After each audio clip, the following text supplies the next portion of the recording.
एक गांव में एक अमीर जमींदार रहता था।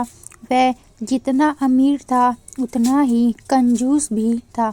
अपने धन को सुरक्षित रखने का उसने एक अजीब तरीका निकाला था।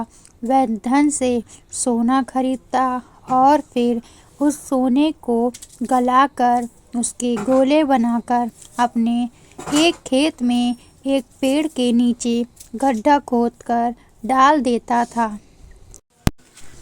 रोज खेत जाना और गड्ढे को खोदकर सोने के गोली को गिनती करना उसकी दिनचर्या का हिस्सा था। इस तरह वह सुनिश्चित करता था कि उसका सोना सुरक्षित है।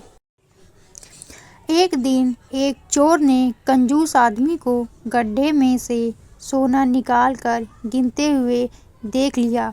वह छुपकर उसके जाने का इंतजार करने लगा। जैसे ही कंजूस आदमी गया, वह गड्ढे के पास पहुंचा और उसमें से सोना निकालकर भाग गया।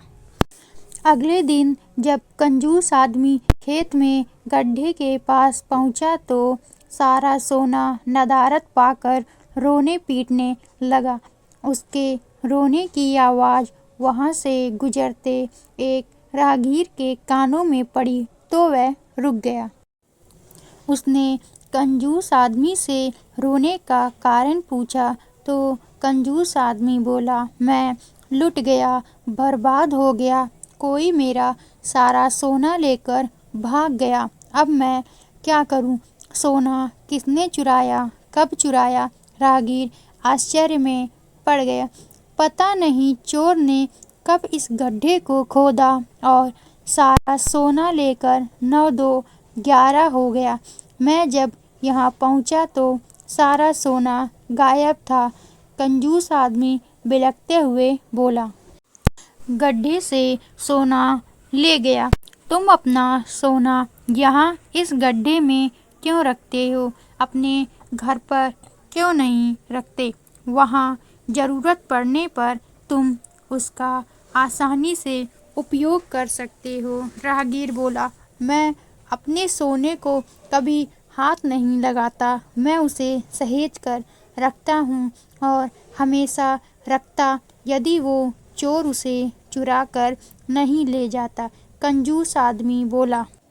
यह बात सुनकर राहगीर ने जमीन से कुछ कंकड़ उठाए और उसे उस गड्ढे में डालकर बोला, यदि ऐसी बात है तो इन कंकड़ों को गड्ढे में डालकर गड्ढे को मिट्टी से ढक दो और कल्पना करो कि यह तुम्हारा सोना है, क्योंकि इनमें और तुम्हारे सोने में कोई अंतर नहीं है। ये भी किसी काम के नहीं हैं और तुम्हारा सोना भी किसी काम का नहीं था। उस सोने का तुमने कभी कोई उपयोग ही नहीं किया, ना ही करने वाले थे। उसका होना ना होना बराबर था। सीख, जिस धन का कोई उपयोग ना हो उसकी कोई मोल नहीं।